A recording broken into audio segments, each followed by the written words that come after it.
Ciao people, and welcome to our 158th episode of Gold Standard, the Oscars movie podcast, where we travel through time, reviewing the films that earn their gold statue, or standard if you will, and beyond. I am one of your co-hosts, DJ Nick, and sadly I am bereft because today neither the professional nerd herself, Rachel Friend, nor the Ghostwood girl Zan Sprouse will be joining us today, but do not fret folks, they will return. And also another great reason to be happy is I am not alone, as making her return to the podcast and bringing her film selection to the Gold Standard Theatre is Miss Beth Ann Gallagher. Hey Beth, how are you, and welcome back. Thank you so much for asking me back. I'm happy to be back, and I am doing well. Well, we're in very, very sweaty, happy. hot, old Massachusetts. Well, you're definitely not alone, because over here in Milan, things are just as hot. My new best mate is my air conditioner. So I guess as long as we have that going for us, we're definitely doing well. And we're definitely today, I think, is going to be a great one, because you've selected quite the movie for us to talk about. Because today, folks, we are reviewing Joanna d'Arc of Mongolia. This was, of course, selected by Beth. It was directed and written by Ulrike Oettinger. It was released to the general public on March the 30th of 1989 and has a runtime of roughly 2 hours and 45 minutes. So getting to general impressions here, Beth, I believe this was probably not the first time you got to see it. So what did you make of this film, and what made you decide to bring it to the podcast? Oh, I'm going to start with why I decided to bring it with the podcast, and then I'll talk about my impressions. I really wanted to bring it to the podcast because it's so hard to see Oettinger movies. It's becoming a little easier as she is heading some repertory cinemas, and she just had a brand new release come out that drove a lot of attention to her too. Die Blutgräfin, the Blood Countess, starring Isabelle Huppert as Lady Bathory. And I really want to see that movie, but so far it's only premiered at the 76th Berlin International Film Festival. But that got me thinking back of movies I've seen by Oettinger, and I'm really fond of this one. It left me with a feel-good impression. There's a lot of positivity to it. I was introduced to it when I took a women filmmakers class at Hampshire College by Joan Braderman. And it was such a great class for really getting into women filmmakers. It was in the early aughts, so it was still a little bit on the earlier wave of it. So we saw Agnes Varda's Cleo from 5 to 7, Lizzie Borden's Born in Flames, Chantal Ackerman's Jean Diomen 23 de Commence 1427, and of course some Oettinger movies like Ticket of No Return, Bildnis eine Trinkerin, and Joanna d'Arc of Mongolia. So a little bit of nostalgia brought me back to this movie, the feelings that it gave me. And also I noticed when I looked up Joan Braderman, who was a video artist herself, that she had passed away in 2025. So in talking about this film, it's a little bit of a tribute to her. I didn't keep in touch with her, but she has an amazing legacy of her work and of inspiring other women filmmakers. And she really expanded my education of film. So it's all part of my nostalgia and a little bit of a thank you to her. And I hope in us talking about this film that we bring more attention to Oettinger, this work in particular, and to get people to check out her other works as well. So my general impression of the movie, well, when I first heard about Oettinger from Joan, she said there's this lesbian filmmaker who's influenced by the golden age of cinema. She makes these costume dramas that sometimes feel like period pieces. And I was just all on board to check out her work because, of course, I do love classic film. And I want to see what somebody who's kind of avant-garde, experimental, cult art house is doing with that kind of influence. And my impression with this movie is we've got two movies that pierce together with a transition about an hour in. The first top part of the movie is kind of like that classic golden age of cinema train movie. We've got all these archetypes packed into a train. We're going to learn about all these characters, and they're mostly Europeans, but there are some Americans in there too. Sometimes when people talk about the film, they emphasize all the Europeans on the train, but there are some American characters. And one of the interesting things about the characters, whether they're European or not, is a good majority of them are entertainers. And there's a big talk about different ways culture is exchanged and the ways that culture meet each other. And one of the things is an example is given how American culture takes all the immigrants in and spits out a new pop culture to everybody. And we get some examples of this with some of these archetypal characters. For example, we've got Fanny Ziegfeld, obviously named in tribute to the great entertainer, and she herself is a Broadway entertainer. We've got her with the Russian Kalinka sisters, and then we've also got Mickey Katz, Yiddish theater star, and they all take times to entertain us, which is another glorious part of the classic film, the musical interludes, which are a lot of fun in this. But they have this song in it called oh, let me make sure I don't say the title wrong, but we've got by Mir Bistushane, To Me You're Beautiful. And in the United States, this became a huge hit. It was actually in a Yiddish theater flop, but it became something beloved by all Americans and even went across the seas. And so Audinger has the characters talk about Americanization a bit, but also there's a lot about Westernization. But this showed how a one-time minority culture could influence a greater culture in our country by this song being so popular that it became a hit in the United States. And now it's actually crossing in this beautiful train. And the train itself is in the nostalgia. There's the romance of the train travel, but also nostalgia. Sometimes you see things a little bit with rose-colored glasses, and the train isn't necessarily in the best shape. When we get a little bit of a glimpse of the way that different people live and travel in the train, we will meet a character called Lady Windmere, and she has the best accommodations, but still her train car has a huge crack in the back of it and a broken window in the back.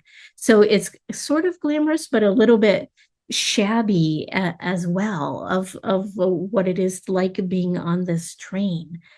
And then we also get a little difference in people by what we get insights into their class by what part of the train they're in. Lady Windmere has a private berth. She has her own train car. There's others who have little roomettes that they share. And there's yet again the lowest ticket passenger who has to sit upright in the hard chairs all the way through the ride too. So we get a little bit of these cultures mixing, archetypes mixing, these different classes mixing all in one vehicle. The amazing thing is nobody's quite snobby about anything. There's a lot of camaraderie on this train. There's a lot of sharing food, invitations to dine together, to spend time together. And then all of a sudden, about an hour in, the movie changes and it becomes a wholly different kind of movie. We go from like this classical kind of train movie and all these cultures mixing to a new culture coming in. And we've got a Mongolian princess, her retinue, her warriors, and they have put a giant mound of dirt on the tracks and they stop the train. And they decide that they're going to take only the women hostage. They leave the men. And it's kind of a funny thing because they were going to go from the Trans-Siberian Railway to the Trans-Mongolian. And in one scene, there's that guy, Mickey Katz, who's not really that one of the men that's that appreciated. And he says, what a pity I'm not traveling with you. And they all smile and say nothing. And so now we have only the women being pulled off by the Mongolian princess. And they get to travel with them. And all of a sudden, it becomes more like an ethnographic film where we have these people who seem like maybe they're from the 1940s going into a kind of timeless culture and getting exposed to that. And we see their reactions to that. And it almost is like the film we talked about last time where they had ethnographic elements, The White Reindeer last year. Oh, this one gets hardcore into it where we see the customs, the rituals, the superstitions, how to set up a temporary camp. We even see a scene that might be hard for the animal lover where we do see a goat sacrificed to become a feast meal at one point too. So there's a lot of the culture that gets demonstrated to us, and we get to see how these women are transformed by their interactions with each other in the East meets West. Very well said for sure. And, definitely keep me posted when we get that Countess Bathory movie, because I've always been a huge, huge fan of the Blood Countess. Well, not of her necessarily, but the myth and thing has always fascinated me. So definitely keep me posted if you know where one can get one's hands on that movie, because I definitely want to check that one out after having seen this one. And and then very eloquently said, I mean, because here's the thing, this was the first time I sat down to watch this one. I'm so glad you brought it to our attention, because what stayed with me with this one was not a plot or a destination. There was very much a feeling of drifting between worlds, as you were kind of alluding to. It does feel like a film that is less interested in telling a conventional story and more interested in creating a space where, as you were saying, cultures, myths, and histories and fantasies all collide. And watching it, I had the sense that, like you were saying, reality is being gently rearranged, as if travel itself becomes a kind of dream. And what I found most striking is how patient this film is, because it doesn't rush toward dramatic resolutions. Instead, it lingers on landscapes and rituals and conversations and costumes and gestures, allowing them to accumulate meaning over time. And I think the result can feel very hypnotic, at least to me, occasionally bewildering, and sometimes deliberately excessive. And there are moments where I felt completely immersed and others where I felt held at a distance. But I suspect that tension was part of the point. Also, I think the film seems fascinated by the way people imagine places they don't belong to. It does explore the boundary between genuine curiosity and romantic projection, never really settling to a simple answer.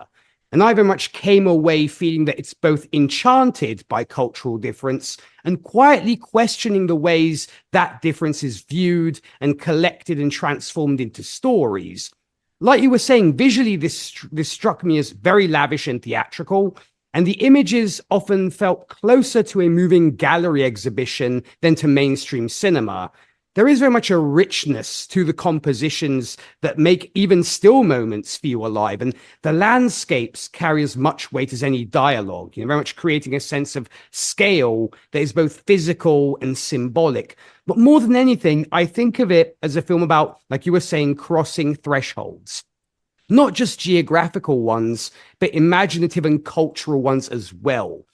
And I felt it very much invited me, and I think it invites the audience to surrender expectations of realism and narrative efficiency, and instead experience cinema as a journey through ideas and images and possibilities. Whether I find it beautiful, strange, or frustrating, or fascinating at any given moment, I never found it ordinary. And that, to me, is its lasting achievement, is that it's not an ordinary film. And once again, I'm so glad that you brought it to the Gold Standard Theatre. So let's get to our characters on the board, starting with our four women. We have the aforementioned Herman as Müller von Winkel, Delphine Seyrig as Lady Windermere, Gillian Scalici as Fanny Ziegfeld, and Ines Sastre as Giovanna. So what did you make of our four main women, Beth? Well, that Frau Müller von Winkel, she's so much fun because she's such a stereotypical school teacher. She's reserved, she's timid, she's bookish, she's constantly consulting her Baedeker. And I'm kind of wondering if Ottinger is making fun of a type, but I'm also wondering if she's making a nod to another movie, because A Room with a View had characters that were famously traveling around with their Baedekers until they decided to go off the beaten track accidentally with and Miss Honeychurch and George Emerson in that movie. So I think there's a little bit of a nod because that's also a travel movie, and that came out in 1985, and this one came out later in 1989. But she starts off as the character who seems least interested in change, and she ultimately becomes one of the most transformed characters in the whole movie. The being held hostage is frightening for her when she's pulled off the train with the other women to go to the Mongolian encampment. She's not one to try fatty foods, and she's instructed, please don't insult our host. Please eat at least some of this, and you can take the rest with you. Do not dispose of it in their view. And she knows nothing about their customs. And there's a hilarious scene where she accidentally offends them because she washes her clothes and she starts to hang her clothes up And it's revealed that that's considered a terrible thing of bad luck until she's able to have translated to her what's happening. But I think because of the comfort and bravery of the other women, that at some point she relaxes a little more, and then she will have a spiritual transformation when she wanders into a cave and she meets the temple's mistress, and she's guided silently on how to worship, and it's the most peaceful that you see her in the entire movie, where she's finally found a bit of the culture that she can connect to. So that's a very kind of cool transformation from a character that you weren't really sure what was going to happen to her with this.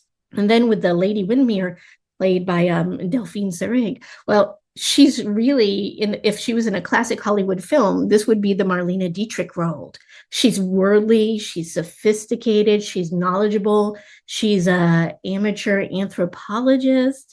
She's just really out there to explore and travel. So for her to have this sort of confrontation with the Mongolian princess and her warriors, it's exciting to her. She looks forward to it. She relishes to see that what can I learn from them? What can I experience? In some ways, she's going to be the least transformed character in the whole movie because she's already game and open to experience. She's very experienced and she just wants more. But she's also our frame into it because she is knowledgeable. She translates customs, she translates the language for her fellow travelers, and she's doing the same for us as the audience as well. And I think one thing to note about her that sometimes people become confused by, because the actress herself is French, the character is not French, the character is English. She's an English woman who loves her tea and talks about her Western lifestyle in England and her travels. So it's important to note that she's like one of the most relaxed and open English women ever depicted on screen in this kind of a situation. She's like really, she takes almost a role that sometimes you would see a male in a movie where he would be the explorer traveling the country. So it's kind of a transformation of a role, and to see what a confident female in that kind of perspective would be. The other thing that's kind of interesting too is you can kind of debate what her relationship is exactly with Giovanna, a character that I'll get to in a moment. Is kind of open to interpretation because, Ottinger is a lesbian, and Delphine Seyrig, she's famous for Daughters of Darkness, an erotic vampire thriller that's known for being a landmark for the lesbian vampire subgenre. Like that has some resonance there. Is it a romantic relationship with Giovanna there, or is it more of a maternal mentor kind of relationship? Just like an old classic Hollywood film, we're never really given that definitive a moment. When they wake up after they share the train car, each one is in a separate bed, although there is some physical affection. And then in another way too, with her being older and mentoring Giovanna, there'll be a complication later with another character. But moving on to Fanny. Fanny is exotic in this area because she's an American. She's out of her element. And so even though the scenery, the cultures, the people are exotic to her, she is exotic and of interest. And the funny thing is, Lady Windermere had heard of her. When they're in the dining car, Lady Windermere mentions who she is to Giovanna, and Fanny is very excited to be recognized, sitting there very pleased. There's also some funny scenes too with Fanny in the dining car, because she, just like Frau Mueller von Winkle, is dining at more of a tourist level. So they have these little funny tourist booklets where they take a little ticket out, and so they're guaranteed a lower quality meal. Meanwhile, we've got the very wealthy Mickey Katz in the same car, and he's ordering lavish feasts that feature stuffed swans.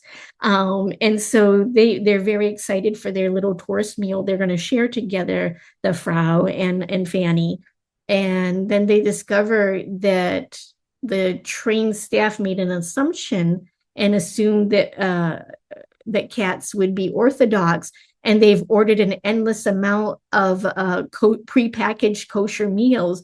And so poor Franny and the Frau are consigned to a whole travel of gravyless prepackaged meals. So it's a little bit funny how they take to that together. But she's game with everything. She provides the entertainment. She wants to stay too when they're kidnapped and invited to stay at the camp. Frau Mueller-Winkle is saying, "Oh, I've paid for all these hotels. I'm going to lose my money on stays that I'm not going to have." Meanwhile, Fanny provides a contrast because she said, "Well, I have all these store stops. I'm supposed to be paid. I'm actually going to lose my income and break contracts, and it's going to hurt my reputation." But she is game for staying because she wants the experience. She wants to see what happens. And I also love her costuming. This is one character in which she gets a lot of those 1940s style costumes. She's got this one red dress that looks more like 1980s meets 1940s with the puffed power shoulders. That's a lot of fun. And she's also one of the female characters that will don pants when she's out and about. But the most glamorous strapless pants set you've ever seen as she wanders around the steps. So that's a lot of fun. And then the next final of the featured four female characters is Giovanna. She comes across as very modern. She looks like a modern backpacker student in her denim attire, in her jacket. She's a third class passenger. She doesn't even have a seat. She's on some bizarre hammock. But then Lady Windermere takes a fascination to her and she's this, she sees the opportunity to teach this young woman all about the travels and to have a delightful, beautiful companion with her. And so she's just kind of letting whim and good luck guide her. And Frau von Winkle it warns her, admonishes her, "You don't know what can happen to you. This is dangerous." But Giovanna, with her youth and beauty, she almost has a little bit of a pretty privilege where, she gets plucked out of the third class steerage. She gets to have all these marvelous adventures and be in a berth that's above what she could afford with her ticket.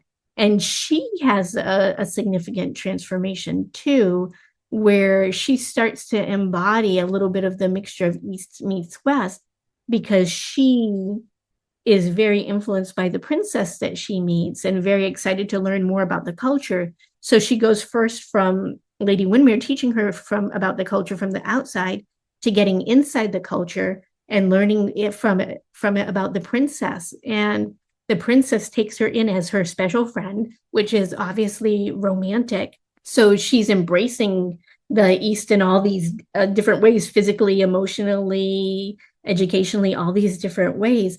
And at the end, she physically becomes an in-between space with East meets West, because her student garb becomes half Mongolian garb and half denim. She's got a Mongolian hat on, Mongolian vest, but she's still got her denim clothing on too. So that's kind of cool with it. And then what did you think about these main four?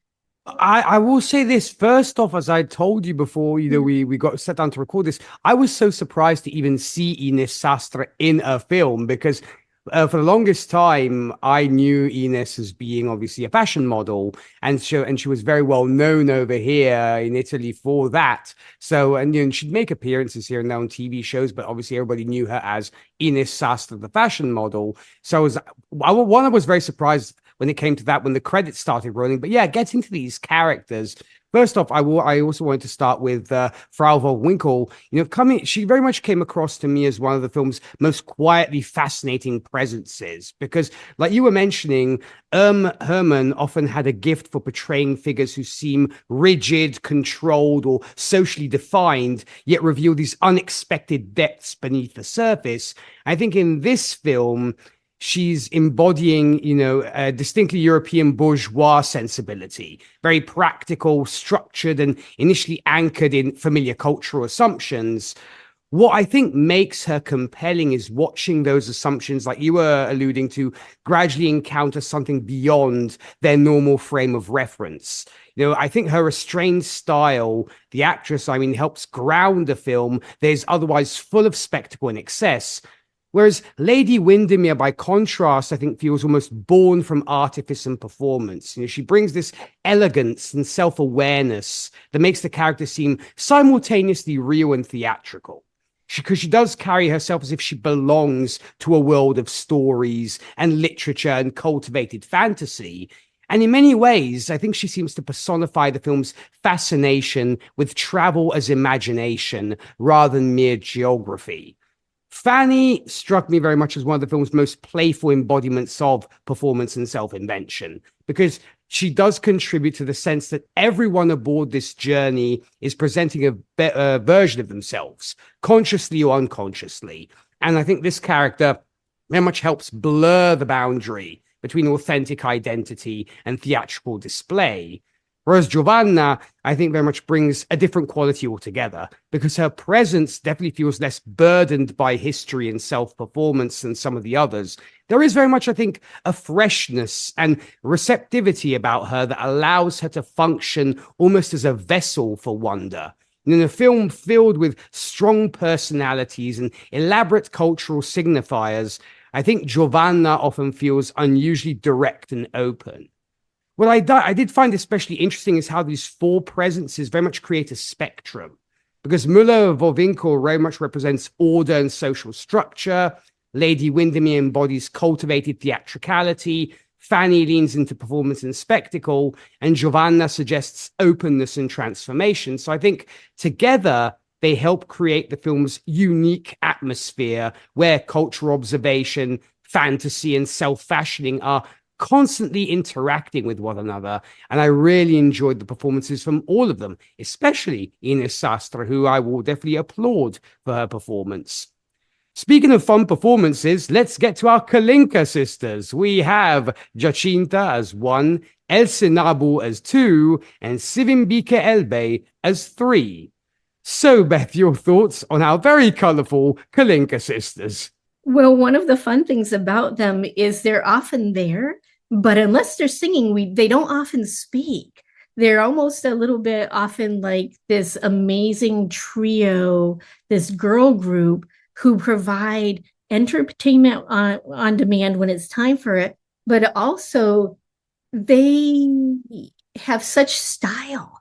They are obsessed with their style, which again, if you want to talk about like artifice with it, they have the most amazing cat eye sunglasses that they wear during different scenes. They are the characters that never wear pants in the movie. They never show that practicality. Even when they're out on the steps, they're wearing these extremely long gowns that are black floral, which would be incredibly hot out in that environment. So in a way, they're always presenting an image of themselves and of their girl group, a unified image as well. And they're providing entertainment at the beginning of the movie in the train. They're observing with the other women, the Mongolian princess and her warriors. And then at the end of the movie, we get yet another performance of them as well. So they are bringing people together as they perform, but in a way, they're a little bit of mystery. I think only one of them ever has a name other than Kalinka sister. Exactly, yeah, because I was, here's the thing. When I was actually looking up the credits, I was like, so what are the names of these characters? And then, I guess through, obviously, thank you, IMDb and so on, they just gave them numbers, literally, because almost to make them, like you said, they're 3 individuals, but it's almost like one entity, almost, it's like, I mean, I wanted to almost use the word Greek choir, but I don't really think their function is that for a Greek choir. But, that was the kind of impression, if you know what I mean, in the sense that it's one entity, even though it's 3 people, because I think they're the most, you made a great point. I think they're the most enigmatic and delightful presences in this film, because unlike figures who carry clear social identities or symbolic roles, they very much do seem to exist in a space between performance, folklore, parody, and even dream. And what really struck me about them is how perfectly they fit Ottinger's vision of cinema as a kind of traveling cabinet of curiosities. So I think they don't feel constrained by ordinary realism. They very much arrive, like you were alluding to, as living embodiments of excess and artifice and cultural collage. Because their appearances, their behavior, their performances, they contribute to the sense that the film is populated by figures who have wandered in from different traditions and genres and fantasies. And I very much felt that they introduced a note of joyful instability, was the best I could come up with. Because whenever they're present, the film seems less concerned with explaining itself and more interested in celebrating spectacle for its own sake. Yet there is also something subtly unsettling about them. Because they're amusing and charming, but they never entirely resolve into familiar character types. They do remain slightly mysterious, as though they belong to almost a parallel version of reality. In a broader sense, I think they embody one of the film's central ideas, that identity is performative and fluid at the same time. Because I think throughout the film, people are constantly presenting themselves through costumes and stories and rituals and cultural roles. And this will also play a big part when we get to our twist ending, which we will talk about. I think the sisters make this process visible and very playful, because they are performers, but in Oettinger's world, almost everyone is performing something. So, to kind of connect them to our four ladies, if Giovanna evokes openness, Müller-Vorwinkel social structure, and Lady Windermere cultivated fantasy, then the Kalinka sisters represent pure theatricality. They very much reminded me that the film is not merely about a journey across physical space. It's also a journey through styles and myths and cultural images, and yes, acts of self-invention. What I love most about them is that they resist interpretation. Many films, and I'm sure you've seen this too, ask us to decode every character psychologically. The sisters, I think, invite a different response. I think they invite us simply to watch and listen and enjoy their strangeness. In the film, I think already rich with eccentricity, they're among the most memorable expressions of freedom, playfulness, and imagination. Maybe they could almost be seen as a physical representation of Oettinger herself. So I thoroughly enjoyed them for multiple reasons. I always thought they were hysterical. Yet, as I said, a little bit unsettling for some reason. So this one's going to be an interesting one. Speaking of performances, let's round off our characters with our princess. We have Zurewar as Princess Ulan Iga. So what did you make of our very enigmatic princess? I'm trying to think about how I can talk about her without talking about the very end, which we're going to talk about later too. If we talk about her at the beginning, it's one of the things that's interesting is about how she intentionally seeks out the women on the train to come with them, because she didn't have to do that. But she really wants them to come, and she really wants them to observe what she and the women are doing together. She wants them as part of their encampment. She wants them to experience and witness their traditions. And she really wants that interaction with them. And she's very generous to them and open to them, which you wouldn't necessarily expect, because some other people could be a little bit worried about being the exotic to these Westerners coming in. Could there be any exploitation of it?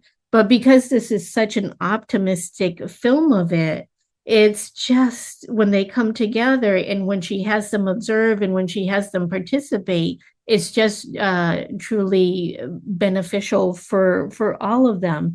And we get to see a little bit too of what it's like, because it almost feels a little bit like The Women at first, where that 1939 movie where they said, oh, there's not a single man on the screen. For a bit of the film, there's not a single man on the screen. And she's kind of creating this kind of almost utopia with these women. The first time it gets interrupted, it feels dangerous. It feels like for the princess, these men are coming. and it looks like a huge group of men with cattle. They've got this housing. You worry for the princess. Is she in danger? Will her women be in danger? What is going to happen here? Is there going to be an attack? But fortunately for the princess, this other group that's referred to as the black tent or the black yurt, and her group is referred to the white yurt. They've come to make amends, and they had actually caused her father and her people to suffer.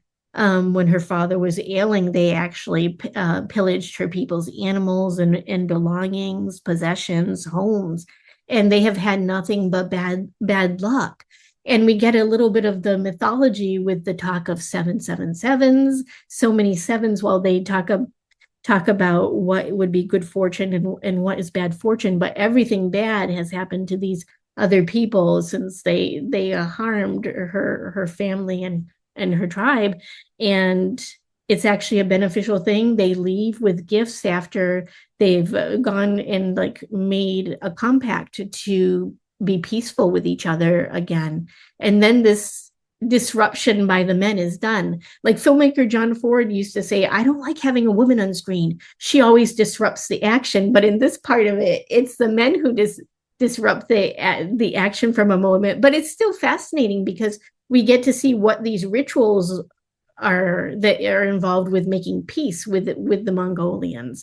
How do they make peace? How do they come to the compact? What do they say to each other? The language that they use. And then once that part of it is done, we get to see the princess and how her group travels and sets up temporary homes, how they have the celebrations and all of that. And it's really interesting to see too her romance with Giovanna, where she's just very straightforward. She relays that she's interested in Giovanna to Lady Windermere, who passes on the message with her too. And there's nothing that's bashful. There's no shame. She's just upfront and honest with it. And it's a funny thing because Giovanna ends up being involved in maybe different ways with these two very strong female characters. One of them just happens to be her own age, although she outranks her in her culture and in power of the moment. So it's a kind of fascinating thing, but the princess doesn't really abuse her power. She doesn't she's not there to do anything negative to any of the women or anything harmful. East has decided to meet West, and East is indoctrinating West into it and welcoming it with open arms for the transformation. And then I'm going to skip saying about the very, very end of it. Yeah. I will say this, I definitely did not see that coming. And and I think that's the mark of a good film if you can't predict how it's going to end. But more on that later. And I also wanted to add in as a side, at first, the relationship between Giovanna and Lady Windermere reminded me slightly of the relationship we get with the second Mrs. De Winter and, should we say, her tutor in Rebecca, because it seemed like she was almost trying to educate her to be a companion, if you know what I mean. But then, obviously, it changes. So at first, I wondered whether that was almost either a homage to Rebecca or a homage to that, where you would have young women being educated on how to be a companion, be it for a man, or in this case, obviously, it turns out to be a woman. But getting to our princess, she very much, I think, is the gravitational center of the film. Because while many of the other figures seem to drift through the film as travelers and performers and observers, or even embodiments of particular cultural attitudes, the princess possesses, I think, a remarkable sense of certainty. She feels less like a conventional character and more like a force around which the film reorganizes itself. What I found most interesting is that she can be read in several ways at once. Because on one level, she does appear as an object of fascination, as you were talking about, the embodiment of a world that the travelers encounter and try to understand. Yet the film does not simply reduce her to an exotic image. There are moments when it feels as though the gaze is reversed, and it's the visitors who become the objects of observation. And I think in those moments, the princess acquires a quiet authority that challenges the assumptions carried by those around her. She also, I think, brings a sense of myth into the film. Many of the European figures are tied to social roles and professions and habits and performances. The princess often seems connected to something larger, things like history and tradition and landscape and even collective memory. Whether one sees this as romanticization or as deliberate myth making on Oettinger's part is open to debate, but I think the effect is undeniable. She does carry this aura that elevates many of her scenes beyond ordinary realism. At the same time, I don't think her power comes solely from symbolism. What I think makes her so memorable is her composure. In a film filled with these eccentric personalities and this elaborate theatricality, she often appears calm, self-possessed, and fully at home within her own world. And that confidence, I think, creates a striking contrast. Because others seem to define themselves through performance, she often appears to exist beyond the need for it. Yet, of course, we later do find out it is a performance. But what stayed with me most is that she embodies one of the film's central tensions. The difference between fantasy and presence. Because many people project meanings onto her and onto the culture she represents, yet she continually exceeds those projections. The film may surround her with mythic imagery, but she never feels entirely captured by it. So if I were to summarize my impression in a single thought, it would be this. I think the princess is the figure who transforms the film from a curious travel fantasy into a meditation on perspective itself. Because she's not merely someone to be looked at. She does become the presence that quietly questions who is doing the looking and why, especially when we take our ending into consideration. And I think that is what gives her such lasting power in the film and a very, I think, very clever addition to the movie, especially when we find out the final twist, which we'll get to right now, because the last scene finds our princess, the warrior queen of the Mongolian steppe, on the train with Lady Windermere, wearing a Western-style dress, mentioning how much she loves Chanel perfume, and it turns out she's fully Westernized and was only with her nomadic tribe on the steppe for summer vacation, as we learn what happened. Oh, and then we, of course, learn what happened to our other characters. And I absolutely loved this twist. So let's hear your thoughts, Beth, on how our movie ended. I love the twist as well because it even on this was my second time of viewing the film when I watched it, and it's still kind of startling because it feels dreamlike because the princess is in the train car with Lady Windermere, but we have left them behind. We've left Giovanna and the princess behind. So it feels like some kind of dream. How did the princess get into this car with Lady Windermere, but there's no Giovanna there yet? And she's holding her own too with Lady Windermere, which is nice because Lady Windermere is going on and on about her own self-mythology, about how rich she is, about these wonderful chinois paintings that she has. And then the princess has to say that she has her own paintings where people are in Western dress in hers. And she has to say, I have my paintings too. And she is holding her own, like you said. She is not shy. She's very confident. She speaks when she has something to say, and she sits there like a true princess, completely confident. And the thing that throws me for a loop with it is figuring out the metaphysics of everything, because there, like I said, there she is with Lady Windermere. When we previously saw her, we said goodbye as the Western ladies, except for Giovanna, boarded the train. And then in the background, in the window, we see Giovanna approaching on horseback, and she's still wearing the same outfit she was the last time we saw her, even though the princess is in a completely different outfit. There's no sense of how much time has passed. How did this happen, the separation? And Giovanna, like a romantic hero, jumps onto the train from the horse and then is pulled in by Lady Windermere. And this trio is reunited at the end of the movie. And it's just, it's a lot of fun to see. And the only one who's off kilter is Giovanna, which is so funny on that end of it. Yeah. As I said before, I love this ending because at first, when we see the princess in, perfect Western style dress, I was like, is that the same person? And of course, it turns out it is. But what surprised me about this ending is, it landed as kind of a quiet reversal. And I think that effect was deliberately uncomfortable in a productive way. As you mentioned, being thrown for a loop, because up to that point, the film encourages you to take the encounter at face value.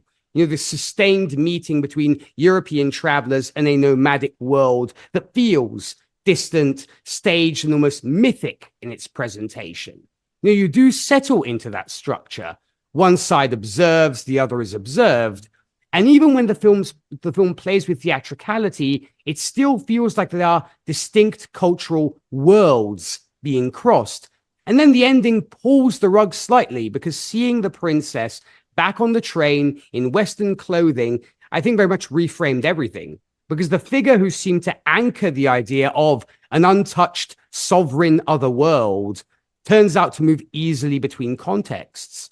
That shift doesn't just update her character, it destabilizes the entire way the film has been asking you to look. And what I take from that is it could be less of a plot twist than a critique of perception. The film has been making you aware all along that what you're watching is shaped by staging, framing, and projection. The ending makes that very explicit. I think it suggests that the authentic encounter you may have been tempted to believe in was always mediated, always partially constructed, even when it felt immersive. But I don't think it collapses into a simple nothing is real idea. I think it feels more precise than that. It's, I think, very much about how easily cultural difference gets aesthetized and turned into an experience that can be entered and exited at will. And Ulan Iga's final appearance doesn't erase her earlier presence so much, I think, as expose how unstable the categories around her were: traveler, native, observer, spectacle. So my sense of the ending was this, that it gently but firmly refuses the comfort of a clear boundary between worlds.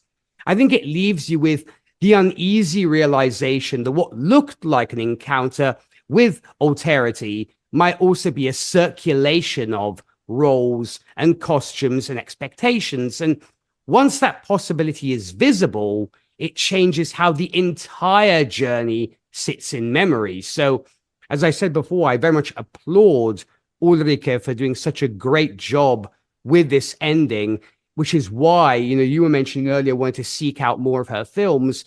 I certainly do. And I'm very, very curious to see what she would do with a character like Elizabeth Bathory, who has such a mythology weaved around her.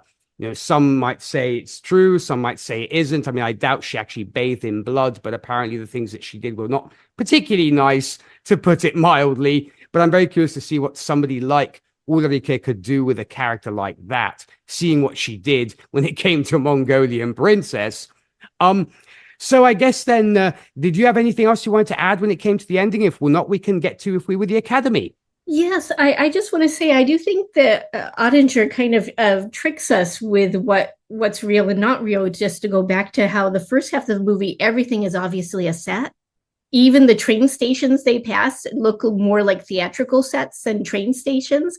So she really does trick us by presenting nature as more real and the first part of the movie as fake. So when she does her twist about what is real and what is not, I think the visual settings have played into that part as well, and it really adds to it. And also, I just want to say, Delphine Seyrig played Lady Bathory in Daughters of Darkness, so there's a kind of maybe connection. Wow. Speaking of twists, that's quite the one indeed. So I'll definitely have to watch that one myself. That's why I actually missed that one. So being a vampire fan, I guess I'll have to definitely watch that one indeed, and especially if she plays Elizabeth Bathory. So let's get, if we were the Academy segment. Lamentably, this film was not nominated for anything at the 1989 Academy Awards, where Driving Miss Daisy was the film with the most nominations and awards among these Best Picture. So when it comes to the Academy, Beth, why do you think this film was not nominated for anything? And should it have been nominated for something, or could it have even won an Oscar? Sometimes I get a little cynical about the Academy because a lot of their nominations to me feel political, or they're wanting to make a statement, or they're rewarding someone for previous work as a makeup for the next year. And I don't know if Driving Miss Daisy has really stood the test of time. I think it was an attempt at a time to have racial discussions, but I don't know about it standing the test of time. If anything, I think it's too quirky and too offbeat for the Academy of 1989 to be in a general mainstream Best Picture nominee. If it had anything, it would be what we call Best International Picture now. And I just love it. And I would award it Best International Picture because it just brings so much, asks so much, and leaves behind such a feeling of positivity and cultural exchange and ideas that it moves the needle more than Driving Miss Daisy did. Yes, and if either Rachel or Zan were here, they would warmly agree with you. You know, when it comes to the if we were the Academy segment with this one, I think the short answer is I don't think it was nominated because it was never, as you were mentioning, in the Oscar system in the way mainstream American films like Driving Miss Daisy were, and because its style, the production context, and the distribution didn't align with how the Academy typically selects nominees. And a few concrete reasons matter here. You know, first, visibility and distribution. I mean, this film is an art house, internationally produced film with a very limited release, you know, especially in the US. The Oscars heavily favor films with strong US distribution campaigns, industry screenings, and marketing pushes. Without that machinery, even highly regarded films rarely get onto the ballot. Second, the style and the accessibility, as you were mentioning, because Ulrike's film is intentionally slow, almost episodic, and visually theatrical. It's closer to experimental cinema or gallery-like narrative art than to conventional storytelling. And the Academy, especially in the late 80s, tended to reward clear narrative structure, character psychology, and emotional legibility. And that year, something like Driving Miss Daisy, I think, fits that expectation almost perfectly. The third category mismatch, even in international feature considerations, the film's hybrid nature makes it hard to classify. You know, it's not a straightforward national submission narrative, and it doesn't follow the kind of linear dramatic arc that Oscar voters usually respond to. Because as we know, films that win or get nominated tend to translate easily across cultural and narrative expectations. Now, should it have been nominated? I think that depends on what you think the Oscars are for. Because if the question is, was it one of the most formally ambitious and conceptually bold films of that year, you could absolutely make a case that it deserves recognition. Because Ulrike Oettinger's work pushes cinematic language in a way that very few mainstream films of the time attempted. You know, its exploration of gaze and cultural staging and performance is so sophisticated and still feels modern. If the question is, does it fit with the Academy historically rewards? Then, of course, the answer is no. And it was almost never going to be a candidate. The Oscars don't function, as we know, sadly, I would say, as a neutral ranking of global cinema.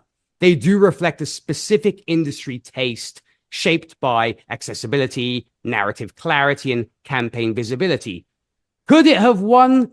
Realistically, I hate to say this, no. Even getting nominated would have required a major shift, I think, in what voters were willing to recognize as Best Picture level storytelling in 1989. It's not just that it was overlooked. I think it sits in a different cinematic category altogether. So I think the interesting takeaway isn't that it was snubbed in a simple sense, but that it reveals how narrow the award ecosystem can be.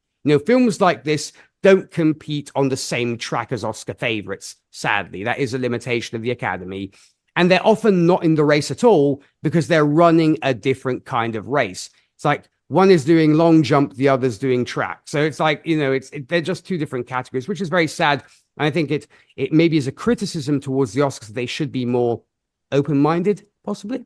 So let's get to ratings then. What do you give this movie out of 10?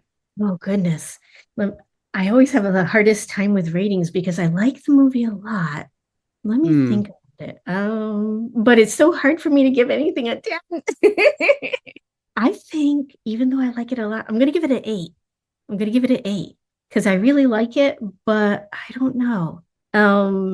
I think I did enjoy it being slow, and luxuriating in a lot of it, but maybe sometimes maybe a little too slow. I'm going to say 8. 8. Yeah. And I think that's definitely a very, very fair rating. I'm actually going to go half a point higher than you. I'm going to give this an 8.5 out of 10. Not because it's almost perfect in a conventional sense, because this film, let's be honest, is not conventional, but because it achieves something very specific and unusually coherent in its own language. What I think it does extremely well is build a world of perception rather than plot. The film commits fully to a stylized, staged, almost theatrical approach to travel and cultural encounter, and it never breaks that spell. And that kind of consistency is very rare. It doesn't soften its edges to make itself easier. It asks you to adjust instead. I also think its biggest strength is how it treats looking itself as the subject. Because the film isn't really about Mongolia or Europe in a straightforward way. It's about how people construct the other through performance, costume, expectation, and framing. And that idea could easily become didactic. But I think here it stays alive because it's expressed through images, pacing, and structure rather than explanation. It's showing you, it's not telling you. And the performances fit that vision. People aren't really playing psychologically transparent characters. They're presenting shifting identities, sometimes knowingly, sometimes not.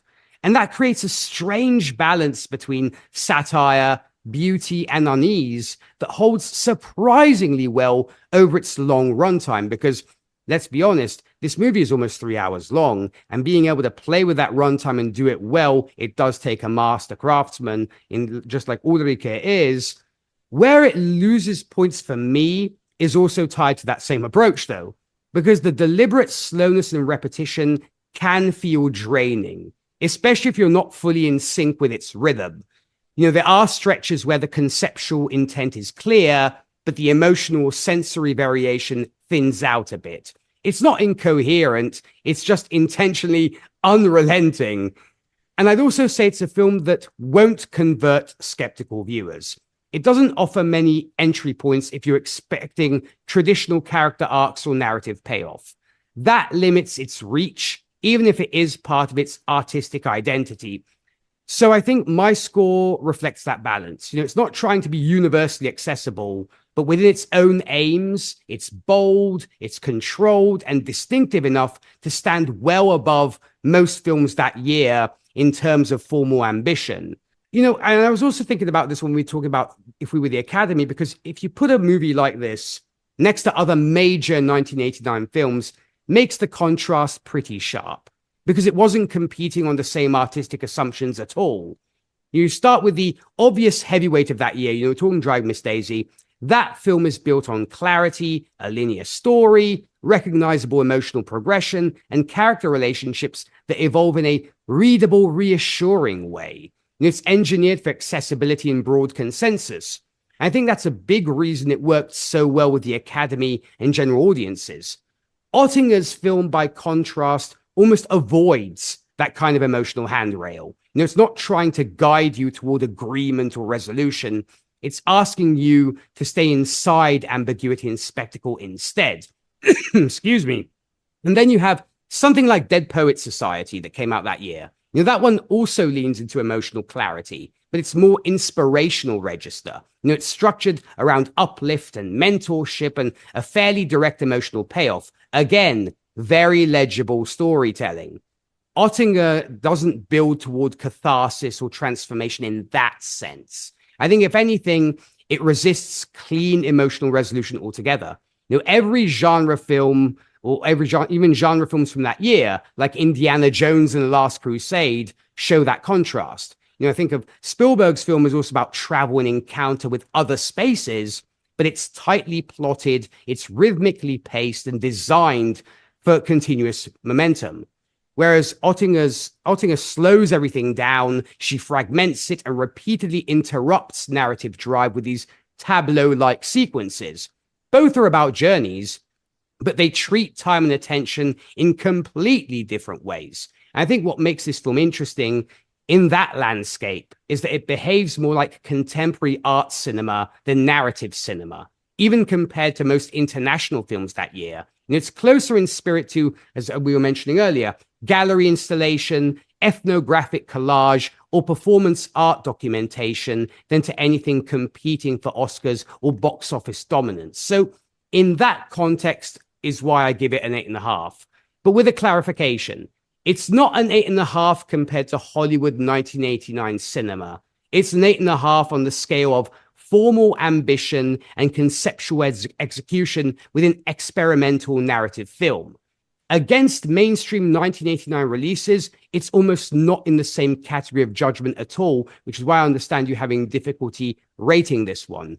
If anything, the comparison highlights why it was never in awards conversations, and it wasn't overlooked as so much as operating, again, in a different cinematic ecosystem entirely. So forgive the rant, people, but I just wanted to get my point across clearly. But yes, it remains an 8.5 out of 10 for me. So getting to a gold standard feedback this week, we do have some from Aaron Case, who had written regarding our Patreon review of Shawshank Redemption, very different movie from this one, but for some reason, it ended up in our spam email. So apologies to you, Aaron, for getting to this one late. So I will share this one right here in the hope of you listening. He writes in about the Shawshank Redemption, and the subject, I love the subject line he has of this email, The Count of Monte Cristo by Alexander Dumas. So Aaron writes in, hello, VIP hosts. Hey, Aaron. I'm so thrilled that you're covering the Shawshank Redemption, a movie that I consider an absolute masterpiece. I'll be honest, when the debate about the best movie ever made gets brought up, at least for American movies, I often cite the Shawshank Redemption as the best of the best. Looking at the story, this movie does something I've always appreciated, in that our main character is not who the story is about. This movie is about Andy and everything he's gone through, yet the story is told through the eyes of Red. One of the reasons this storytelling method is so effective is that we, the audience, are quite confident he's innocent, but never completely sure due to how unreliable Andy's own memory is of that night. However, Red, as our main character and narrator, guides us through this journey of Andy's prison life, and no matter how strong their friendship becomes, even Red doubts Andy's innocence until faced with the truth. I know Zan once stated that she had a hard time with stories involving people wrongly convicted, which I completely understand. However, I do think Andy's wrongful conviction is very important to his character arc. Here is a man who wasn't in a happy marriage and assumed his wife was ultimately at fault due to her affair. It's all his years in prison that he has time to think about his own faults, finally accepting his own shortcomings as a husband, and slowly gaslighting himself into believing that he deserves everything that has happened to him. The only time we get to hear him talk about his relationship, Andy tells Red that he may as well have pulled the trigger. And I appreciate Red's response that being a bad husband doesn't make him a killer, urging Andy to understand that he may not have been a great person in the past, but it doesn't mean he should accept the lies laid upon him. As for the acting, I doubt I can say anything about Freeman and Robbins that the three of you haven't already said. Both are perfect in their roles. Instead, I would like to talk about three other performances. First and foremost, Clancy Brown is near the top of my list of the greatest underappreciated actors. It's funny to me that this man can play a sociopathic prison guard, Highlander's evil Kurgan, promising young women's loving father, and SpongeBob SquarePants' greedy Mr. Krabs. This man has such a range, and here he takes a fairly one-note angry prison guard and breathes life into the character. It's those final moments of being arrested, along with Red, stating that Hadley cried like a little girl, that show Brown is just a hard-headed man with a very soft interior. Next, Bob Gunton is one of those, hey, it's that guy actors that never gets recognition, but always puts in the work. Here, his acting is subtle and very easy to overlook, but he's so strong in his subdued performance. Finally, I've always felt that Gil Bellows doesn't get enough credit for his brief performance as Tommy. Throughout the movie, we see Andy wrongly convicted, while every other inmate feels resigned to the fact that they're in prison, often citing, didn't do it, lawyer fucked me. However, here's Tommy, who seems proud of his criminal ways, fully accountable for his actions, yet even more, here's a convict that finally decides that with a wife and child, he wants to get his life together. Tommy is the only person who decides to improve his life. Brooks may be a kind old man, but he hasn't exactly improved upon himself, but rather got institutionalized and accepted that he had to do his time. And Tommy's death is proof that there are those who don't care about rehabilitation, only punishment. I can't wait to hear your If We Were the Academy segment, because this is a very, very stacked year for movies. Take care, Aaron. Well, thank you so much for that email, Aaron. And I'm so sorry that I overlooked that one when it came to our emails, because spam sometimes does that to me, but I hope you got to listen to it here. And yes, we did get to it. So, Beth, I know that was completely unrelated to our conversation today, but have you, just I guess for curiosity, have you seen The Shawshank Redemption? And do you have anything you would like to comment when it comes to that movie? Putting you on the spot here a little bit, I guess. Yes, I have seen that movie. The first time was a reissue of it, so I saw it on a big screen and not on the TV. So it was a lot of fun to see it because I had heard so much about it. And the funny thing is, I think it's a big guys movie because the people who always rave about it to me are male. And I think it is a fun movie, and I could see why it hits so well, because it talks about, his masculinity and who he is and his integrity and his identity, and trying to stay true to that, and also to be free of the misperception that he's a killer, and to be physically free from the jail. So I really see why that does hit for a lot of people. That subject has some fun twists to it.